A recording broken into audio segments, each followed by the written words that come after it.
In the previous module, we discussed the application of quantum transport phenomena and how some of the devices that we discussed so far in the previous modules are used for a technology called quantum electrical metrology. In this module, we will discuss the application of the quantum transport phenomenon and some of the devices for another application which is very fastly evolving as quantum information technology or qubit technology.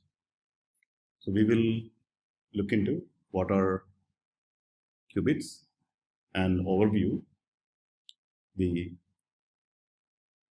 current state of art of qubit technology using various quantum systems and focus on solid state qubits, and we will discuss the physics of superconducting qubits and also semiconducting qubits in one of the coming lectures. Okay. So before we discuss the solid state qubits, let's look at how the computing technology or the semiconductor technology has evolved over the years. And this graph is a little bit old, but you can get a feeling how fastly the density of devices on a processor has evolved. You can also see some of the other performing parameters such as the clock speed, power used has evolved over the years. So as you can see, the green one is the number of transistors that has gone up pretty fast. This is one version of the Moore's law. Okay. And if you look at the clock speed also had been going steadily until we hit something like a few gigahertz. Okay. So that is in 2000s and beyond. Then later you can see that the clock speed has actually tanked to a few gigahertz scale. Okay. This scale is in megahertz, so you can see 1000 megahertz is a gigahertz. This is plotted in megahertz. And if you look at what are the issues, one of the main thing is the clock speed is bandwidth limited by the resistance and the capacitance involved in the circuit. You can see that these are very densely packed, and as you increase the number of transistors or as you increase the density, you will increase the capacitance and you also will increase the resistance. Both those will contribute, and which will effectively is providing a limit to the RC or the time constant. Resistance and the capacitance is going to give the time constant of the circuit inside, and beyond certain density you cannot go further in the clock speed, and the clock speed has been capped to few gigahertz, and that is still going on. Still you have like a few gigahertz of clock speed, but you overcome that limitation by increasing the number of cores. That is what you do now. You have more and more cores, CPUs with more and more number of cores. Okay. Now the issues here are the joule heating. You get a lot more power consumption because of the heating takes up a lot of your power, that you can see here in this picture. And this is a typical packaging, typical density of the components inside. You can see a lot of connecting lines, a lot of buses, a lot of It's an overview, okay, to give you a feeling. And secondly, it's bandwidth limited. But more fundamentally, there is another issue, that is the quantum mechanical effects. That is the quantum confinement effects and the quantum tunneling effects also will come into picture. Those are not really, you cannot address those classically. Those are quantum mechanical effects. Those are inherent effects, which you need a different kind of approach to solve. Okay. Now, this slide is one of the first slides that we discussed during the start of this course. I'm not going to go over the full, slide here. I just want to point out some of the remaining topics, or some of the topics which was hanging around that time, which I just want to point out. This slide is also another version of Moore's law.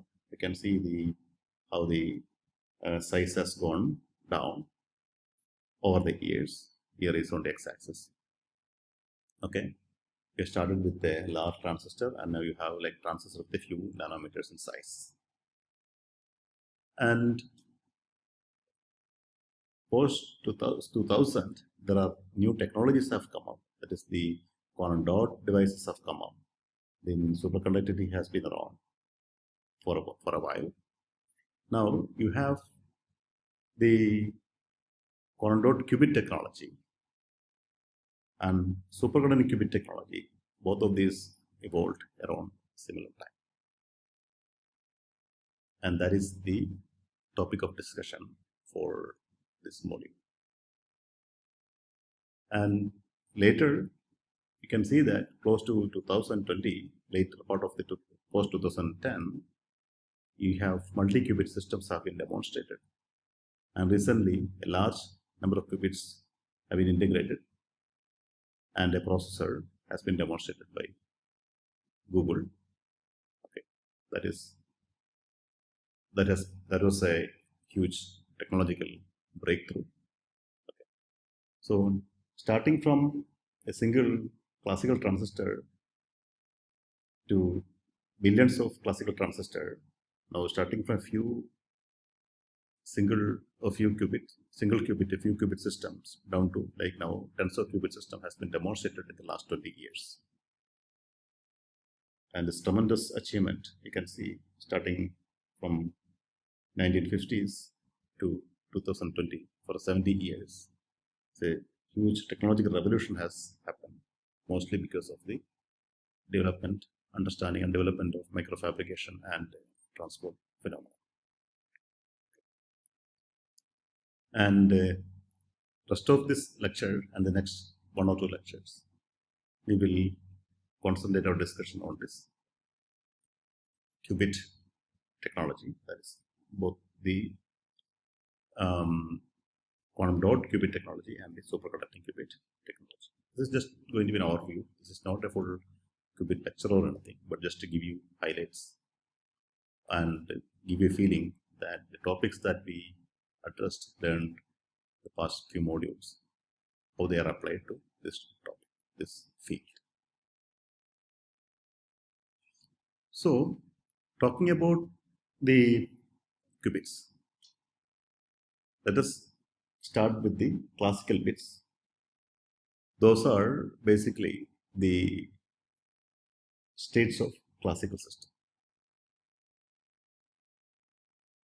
Consider this MOSFET as an example, and everything that we see in today's computer or today's semiconductor technology are in bits.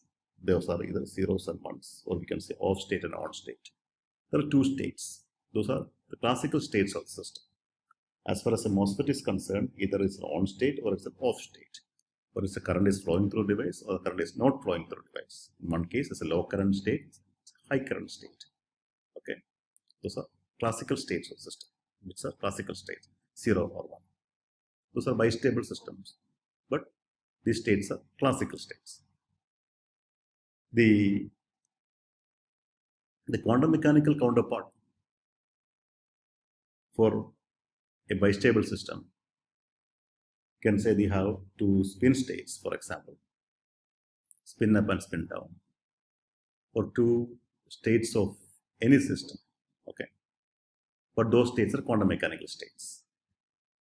Now, the drastic difference here is the moment you talk about quantum systems, you cannot basically escape the other fundamental property, that is quantum mechanical superposition. That means the moment you take any two states, that is 0 or 1, you can put these two, add these two states and get a third state, which is as good as any of the two starting states. Okay. In this picture here, what you are seeing is a block state representation, block sphere representation of the qubit state. You have 0 here, you have 1 here. You can add 0 and 1 with the coefficient, which is the weight factor or coefficient for this 0 and 1 state, and you can generate any other state. You can generate a number of states just using these zeros and 1, which is not something possible here. Okay. So you have a lot of states which you can represent using these zeros and 1s. And similarly, as you increase the number of qubits, those number of possibilities also goes up enormously high. Okay. So that is a fundamentally different approach, or that is a fundamental difference between a classical bit and quantum. And of course, every other aspect of this computation also will change. You will have new algorithms. Those are quantum algorithms. Okay. So these few statements here are just to give you a feeling of how powerful this new idea is. A process which we can tell how powerful a computer is, or just to give a comparison between a classical computer and quantum computer. A 200 digit number can be prime factored by 170 CPU years, whereas a quantum computer, a 600 digit can be prime factored in 6 CPU days. Okay, and these computers can find answers to various things which are otherwise impossible for a classical computer. This can be quantum database search, simulation of various fundamental quantum process in chemistry and solid state physics, which requires a large or huge computational resource. So altogether, the approach of quantum computation is radically different from that of classical computer. And the very first, the difference is so fundamental that it actually starts from how you define the quantum bits. Okay. So these quantum bits are, in short, these are also called qubits. And how you define these qubits, that also you have a lot of options or a lot of approaches for a quantum computer. And we will overview that in this lecture. So the qubits are the states of a quantum computer, or the bits are the states of the classical computer. And we also discussed in the previous slide that generally these are two-level systems. So we have two state systems. In classical computer, it's an on and off state. The quantum computer, those are two states. Okay. So what we are looking for is a quantum two-level system to define our qubit. These are a few examples of quantum two-level systems. So a Bohr atom can consider the lowest two states, E0 and E1, the ground state and first excess states. You can say if the system is in the ground state, it is 0, and if the system is in the first excited state, it's 1. Okay, but these are quantum states. That's why I'm representing these as gets here. That's one example. And you can transfer the system between these two states, or you can put the system in the superposition state, okay, by appropriate mechanisms, such as you can transfer the system between these two states by using radiation in an atom, in a normal number atom, using radiation, which is equal to the frequency is equal to h bar omega equals to the energy difference between the two states. This one example of a two-level system. But there are other levels also here, which we have somehow make sure that the system stays between these two levels, in these two levels. So it's a subset or a subspace of the entire state vectors. Now, another example for a bistable system. There are many examples. Okay, I'm just mentioning a few just to give you a feeling. An ammonia molecule, which actually can stay in between these two configurations. Okay,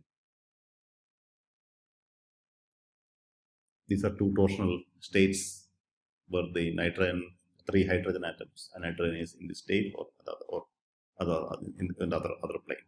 Okay, if you consider the hydrogen atoms are in the plane, nitrogen can be on top or bottom. Okay, so but these two are two different states with same energy. In this case, these are two states with two different energies, but here these two are two states with different energy, and they are orthogonal. Here also these are orthogonal. Okay. And you can also transfer this state from one to other by the application of radiation. Okay. You can have the system in this 0 state or 1 state, and you can also put in a superposition state. Another example is the spin state of a donor nucleus, say phosphorus 31 in silicon 28. You have one of the donor atom here. Okay, the spin state of this is another example. But now the question is, can any two-level system give a qubit? There are a lot of opportunities. There are a lot of options. Like you can have n number of quantum mechanical systems, various kind of confinement, and you can somehow restrict the system to the two levels. And can they make a qubit, or can you make a quantum computer by using these systems? That is the natural question one would like to ask. But the answer is very interesting, and it's actually no. So you can make one qubit, but to make a quantum computer, you actually need to make sure that this system that you are hosting these qubits need to satisfy certain criteria, because those criteria are based on technology or how you realize the system in practice. Okay, so these criteria are put forth by DiVincenzo. Okay, this is called DiVincenzo criteria. These are criteria for the physical implementation of a quantum computer. Whatever is the qubit, how you make a quantum computer out of that qubit. So eventually, a quantum computer is an architecture. Like what I have shown here is a representation of a practical processor with various wires and running to it and out of it, taking signal in and out. Those are electrical signals. And this is when you look closely to one of those processors, you will see many number of buses, many number of devices, transistors inside connecting from between various points. Okay. It's a nanoscale construction, just like a real-world city construction. This is a aerial view of Barcelona, Spain. So you can see there are various roads, various buildings, various blocks that are connecting roads, connecting paths. Similarly, there is an architecture for a processor. Okay, so when you make a quantum computer, that processor also need to have some architecture. You cannot have few isolated qubits here and there, but you are talking about packing a large number of qubits in a systematic way. And we can address it. We can read the state of the system. Okay. Considering all these technological challenges or technological issues, there are few criteria. There are a few criteria put forth by DiVincenzo. First of all, you should be able to address these qubits individually. So if I want to read certain qubits, or if I want to tell that qubit to go from state 1 to state 2, I should be able to address it individually. Each of them I should be able to address it, which is important for initializing the qubit. So I should be able to initialize each qubit. I can put in everything is 1 or everything is 0, whatever the state I want. Okay. And I should be able to perform 1 and 2 qubit operations, rotations, operations.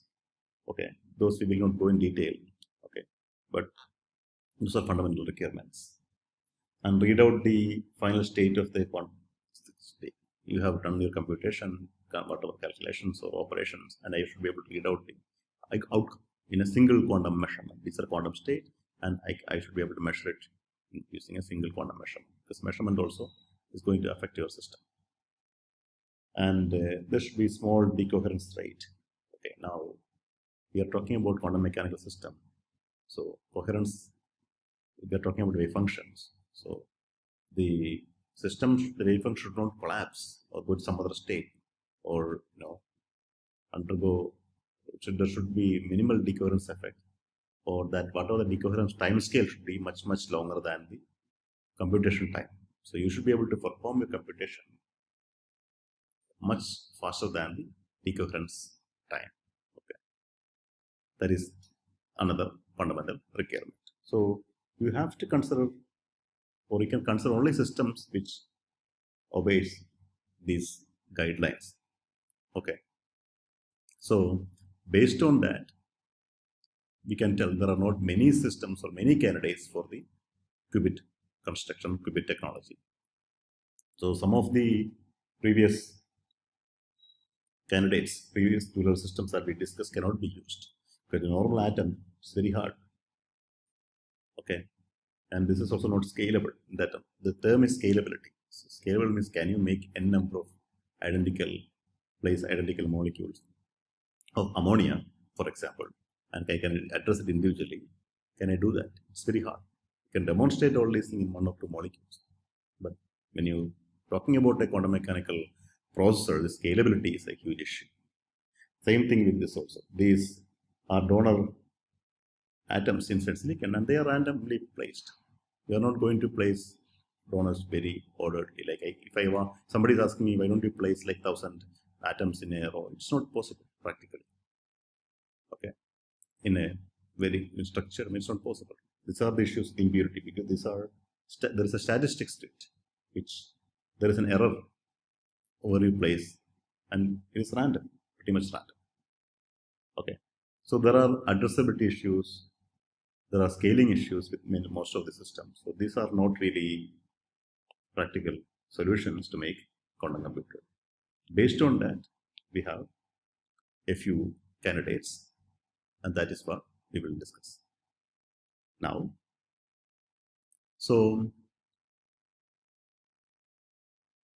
by looking at the DiVincenzo criteria,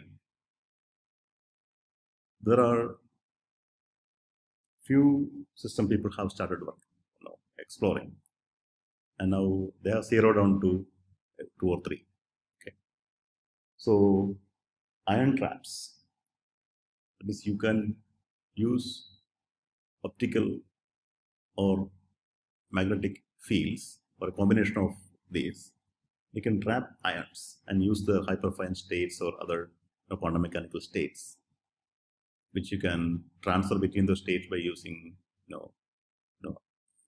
electromagnetic fields, such as light pulses, lasers, and you can trap them in a very nice periodic way. Okay, using a combination of electrical magnetic fields. Okay, that is one technology which is now making a lot of progress.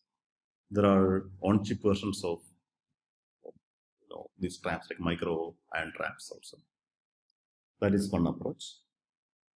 And similarly, you can use, instead of ions, you can use ultra cold atoms, and you can make periodic arrays of that. and use light pulses to something like optical lattice. You can trap using lasers these atoms and use the quantum state. Okay. Then another thing is you can use semiconductor impurity, but that is same as or similar to what we just discussed, the phosphorus donor impurity in silicon. But the advantage of these first three systems, which has very long coherence times, but because of scalability, the semiconductor impurities are not more a good choice, and there are not many reported progress in the systems. I would say the ion traps, the first three ion traps are the ones which are making a lot of progress now. Okay, but this third one I mentioned because it's a solid state system and quantum transport is a solid state phenomena, but that is not really now making much headway or progress. I would say the ion traps are pretty promising at this point. They are going in this first two ion traps have made a lot of progress. Okay. Now coming to solid state systems, there are superconducting circuits and there are semiconducting quantum dots. So superconducting circuits, they exploit the charge or flux degree of freedom in Josephson junction devices. Okay. This is an example of one of the superconducting circuit which has many qubits in that. This is technology what we are going to discuss after this slide. And this is scalable technology too. Because you can follow simple micro fabrication techniques which are perfected by the industry. Okay. And this another choice is the state of electrons in gated quantum dots. That means you have electrons in quantum dot, the spin states. You can trap electrons in quantum dots, which we have discussed, and you can use the spin states of those electrons to store and manipulate information. That also we will discuss in, if not in this lecture, in the next lecture. So those are the two solid state systems which are making a lot of progress and news nowadays.